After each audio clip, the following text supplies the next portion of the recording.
बारे में जानने वाले हैं। आप जानेंगे महाअष्टमी कन्या पूजन शुभ मुहूर्त, महानवमी कन्या पूजन शुभ मुहूर्त, कन्या पूजन की संपूर्ण विधि जिसमें कन्याओं को और बटुक भैरव को अपने घर पर आमंत्रित करने से पहले से लेकर आमंत्रित करने, उनका विधिवत पूजन करने, उनको क्या भेंट में दें और उनको विदा करते समय क्या क्या सावधानियां ध्यान में रखनी चाहिए, कौन कौन से उपाय करने चाहिए, कौन कौन से ऐसे संकेत होते हैं जब कन्या पूजन के समय ही आपको ये पता चल सकता है कि इस बार आपके ऊपर माँ भगवती की कृपा होने वाली है। इन सब बातों के बारे में विस्तार से जानने के साथ साथ आप जानेंगे चैत्र नवरात्रि के कलश विसर्जन और पारण मुहूर्त के बारे में भी। वीडियो बहुत ही महत्वपूर्ण होगी। अगर वीडियो थोड़ी सी भी लंबी हो जाए तो इस वीडियो को आप अंत तक जरूर देखिएगा, क्योंकि मुहूर्त की जानकारी आपको वीडियो के अंत में ही दी जाएगी। कन्या पूजन का वर्णन मार्कंडेय पुराण में मिलता है, जिसमें एक कथा के अनुसार जब देवी दुर्गा ने महिषासुर का वध किया तो उन्होंने बाल रूप धारण करके कन्याओं के रूप में प्रकट होकर अपने भक्तों को दर्शन दिए। तभी से कन्या पूजन की परंपरा चली आ रही है। रामायण और महाभारत में भी कन्या पूजन का उल्लेख मिलता है। भगवान श्री राम ने रावण पर विजय प्राप्त करने से पहले 9 दिन तक देवी की पूजा की थी और अंतिम दिन कन्या पूजन किया था। महाभारत में पांडवों ने भी अपनी विजय से पहले कन्याओं को भोजन करवाया था। हिंदू मान्यताओं के अनुसार कन्याएं स्वयं शक्ति का रूप होती हैं, इसलिए उन्हें देवी दुर्गा के 9 रूपों के प्रतीक के रूप में पूजा जाता है। शास्त्रों में कहा गया है कि कन्या पूजन करने से व्यक्ति के सभी पाप नष्ट होते हैं और उसे पुण्य की प्राप्ति होती है। कन्या पूजन से घर में लक्ष्मी का वास होता है और घर परिवार में सुख शांति बनी रहती है। जो भक्त कन्याओं की श्रद्धा और प्रेम से पूजा करते हैं उन्हें माँ भगवती का विशेष आशीर्वाद भी मिलता है। और आज के समय में तो कन्या पूजन न केवल एक धार्मिक परंपरा है, बल्कि ये समाज में कन्याओं के महत्व को दर्शाने का भी एक माध्यम बन चुका है। कन्या भ्रूण हत्या जैसी सामाजिक बुराइयों के खिलाफ जागरूकता लाने और बालिकाओं को सम्मान देने के लिए ये एक बहुत ही प्रेरणादायक परंपरा है। कन्याओं को घर पर आमंत्रित करने की भी एक सही विधि होती है। कन्या पूजन नवरात्रि की अष्टमी या नवमी तिथि को किया जाता है, जिसमें छोटी छोटी बालिकाओं को देवी स्वरूप मानकर उन्हें आमंत्रित किया जाता है और सही विधि से कन्याओं को बुलाने से पूजा का फल कई गुना बढ़ जाता है। कन्याओं के साथ एक बटुक भैरव, जिन्हें लांगुर भी कहते हैं, उन्हें भी आमंत्रित किया जाता है। शास्त्रों में कहा गया है कि कन्याओं की संख्या 1, 3, 5, 7, 9 या 11 होनी चाहिए और विशेष रूप से 9 कन्याएं बुलाना तो बहुत ही शुभ माना जाता है, क्योंकि वे देवी दुर्गा के 9 रूपों का ही प्रतीक होती हैं। कन्याओं को आमंत्रित करने से पहले उनकी उम्र का भी ध्यान रखना होता है। जैसे 2 वर्ष की कन्या को कुमारी कहा जाता है, जो कि बाल्यावस्था में देवी का रूप मानी जाती हैं। 3 वर्ष की कन्या को त्रिमूर्ति यानी सर्वशक्ति की देवी का रूप मानते हैं। 4 वर्ष की कन्या को कल्याणी यानी मंगलमयी देवी का रूप मानते हैं। 5 वर्ष की कन्या रोहिणी अर्थात शांति और समृद्धि का प्रतीक होती है। 6 वर्ष की कन्या चंडिका यानी माता दुर्गा का पराक्रमी रूप होती है। 7 वर्ष की कन्या शांभवी यानी शक्ति स्वरूपा होती है। 8 वर्ष की कन्या दुर्गा यानी महिषासुर मर्दिनी होती है। 9 वर्ष की कन्या सुभद्रा यानी सौभाग्य और समृद्धि दायिनी होती है और 10 वर्ष की कन्या होती है देवी स्वरूपा। और खास तौर पर 2 साल से 10 साल तक की कन्याओं को बुलाना उत्तम माना जाता है, क्योंकि इस उम्र में वो निष्कलंक और मासूम होती हैं, जो साक्षात देवी का स्वरूप मानी जाती हैं। अब पहले बात करते हैं कन्याओं को बुलाने का सही समय और तरीका क्या है। तो अगर हो सके तो 1 दिन पहले ही कन्याओं को आमंत्रित कर लें, ताकि वो समय पर आ सके। अगर किसी विशेष कन्या को पूजा के लिए आप चुन रहे हैं तो उनके माता पिता से अनुमति अवश्य लें। कन्याओं को घर तक लाने के लिए विनम्रता और सम्मान का भाव रखें। उन्हें सम्मान सहित आमंत्रित करें और बताएं कि वो देवी पूजन का एक विशेष अनुष्ठान है, और कन्याओं के माता पिता को यह आश्वासन भी दें कि उनकी बेटियों का पूरा सम्मान होगा और उनके लिए उचित भोजन आदि की भी व्यवस्था होगी। किन कन्याओं को नहीं बुलाना चाहिए, ये एक महत्वपूर्ण प्रश्न है जिसे आप सभी को जानना चाहिए। अशुद्ध अवस्था में रहने वाली कन्याओं को नहीं आमंत्रित करना चाहिए, खास तौर पर ऐसी कन्याओं को जिन्हें अब मासिक धर्म शुरू हो चुका हो। बहुत अधिक बीमार कन्याओं को आमंत्रित करना भी उचित नहीं रहता। शास्त्रों के अनुसार शत्रुता रखने वाले परिवारों की कन्याओं को आमंत्रित करने से भी बचना चाहिए। अगर परिवार में शोक हो, शोक का सूतक लगा हो, तो कन्या पूजन से पहले आपको आसपास जो पुजारी जी होते हैं उनसे भी और अपने परिवारजनों से भी सलाह अवश्य लेनी चाहिए। कन्याओं को बुलाने के पीछे जो आध्यात्मिक और सामाजिक महत्व है वो ये है विशेष तौर से कि जो भ्रूण हत्या जैसी जो बुराई हमारे समाज में है वो मिट सके और इससे कन्याओं को भी ये महसूस हो सके कि वो सम्मानित और पूजनीय है। और इसी बात का ध्यान आपको बटुक भैरव यानी लांगुर को आमंत्रित करते समय भी ध्यान में रखना चाहिए। उन्हें आमंत्रित करने से पहले घर में साफ सफाई करके साफ सुथरा धुला हुआ आसन जरूर बिछा लें।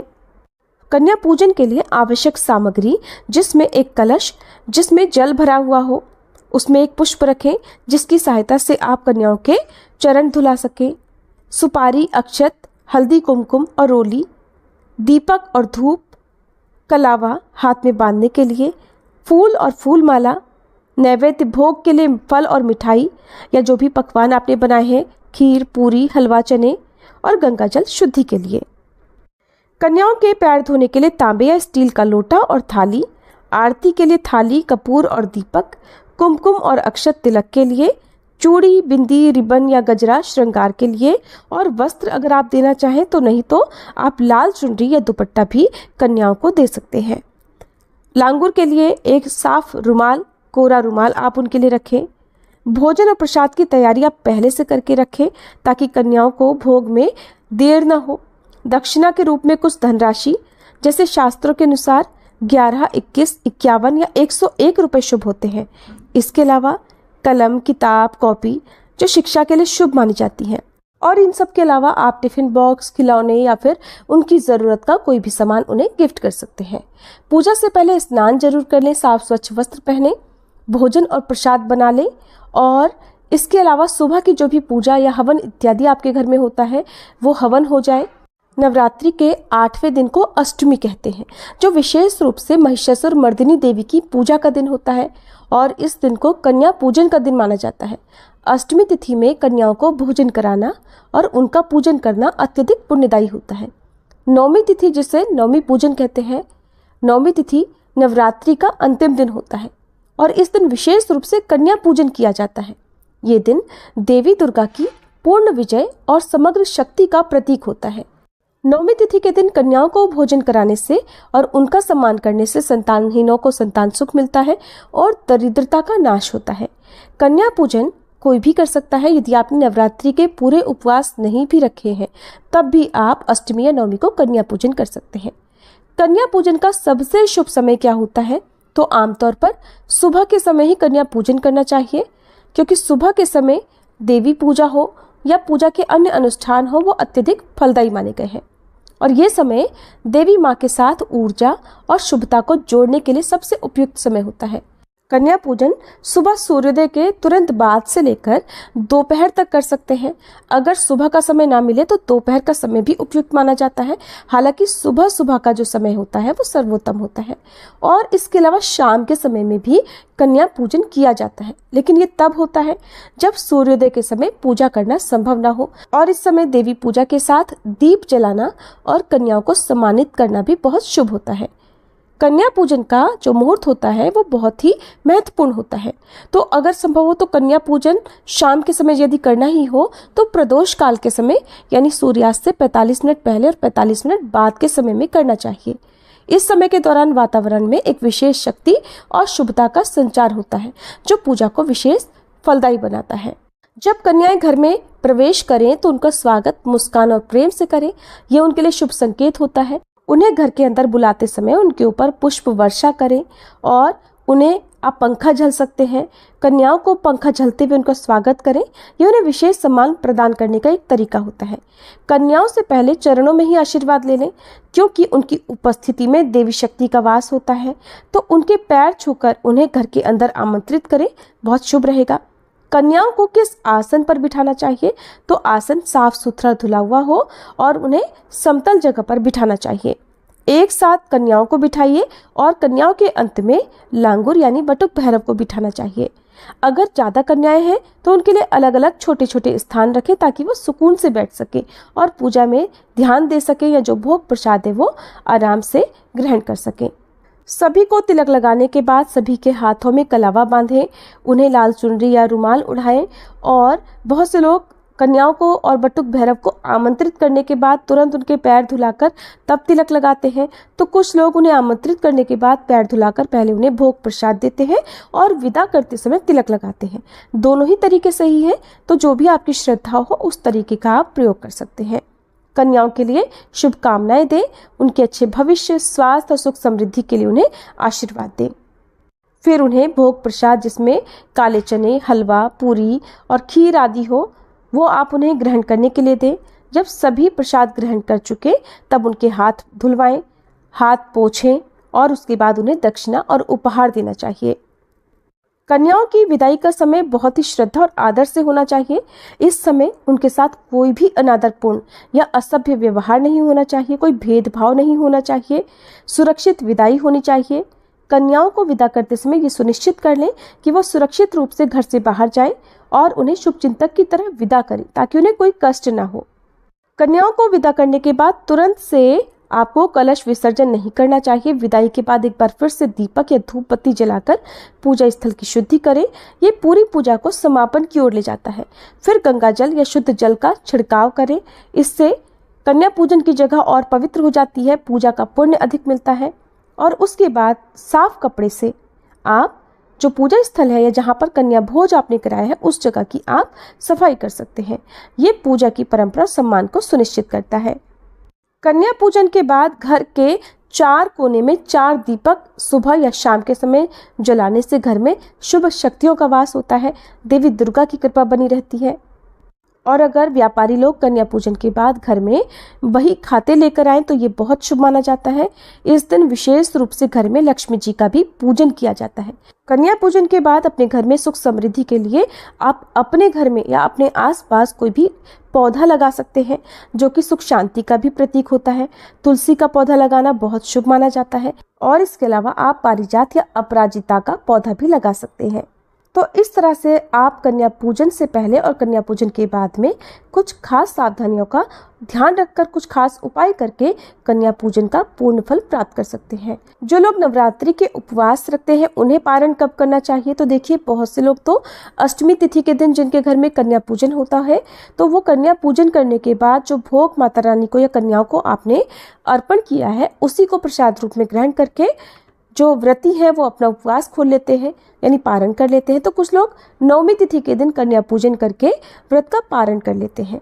लेकिन जो लोग माता रानी में बहुत ज़्यादा श्रद्धा रखते हैं वो अष्टमी और नवमी तिथि को भी, चाहे उनके घर में कन्या पूजन उस दिन हो गया हो, उस दिन भी उपवास रखकर दशमी तिथि को ही व्रत खोलते हैं, यानी दशमी तिथि में ही अन्न और जो सादा नमक है उससे बना हुआ भोजन ग्रहण करते हैं। तो ये अपनी अपनी श्रद्धा पर निर्भर करता है। आप चाहे अष्टमी को कन्या पूजन के बाद या नवमी को कन्या पूजन के बाद पारण कर सकते हैं या फिर दशमी तिथि में सुबह कलश विसर्जन करने के बाद व्रत का पारण कर सकते हैं।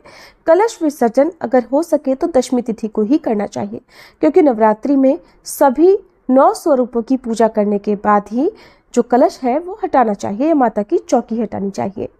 इस बार चैत्र नवरात्रि की दशमी तिथि यानी 10वां दिन 7 अप्रैल दिन सोमवार को पड़ रही है।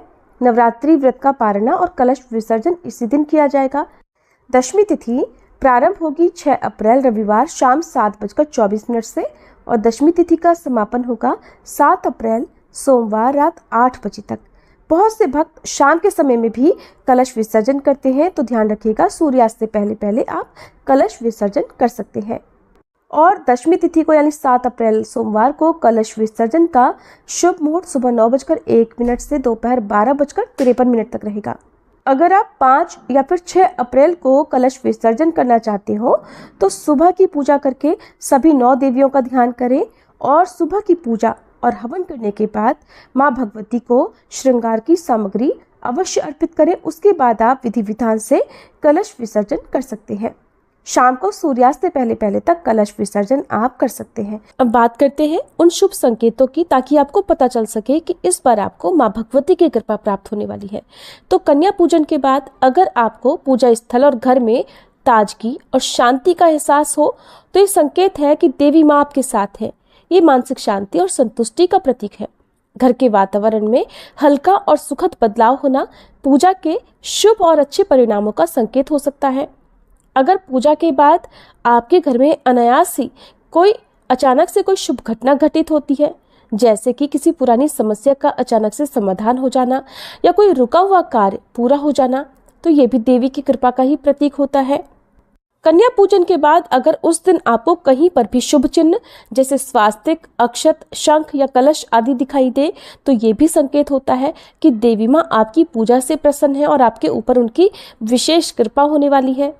अगर कन्याएं आपके बिना कहे ही आपको आशीर्वाद देती हैं, तो उनका खुशी खुशी आशीर्वाद और शुभकामनाएं देना भी संकेत हो सकता है कि माँ दुर्गा आप पर प्रसन्न है।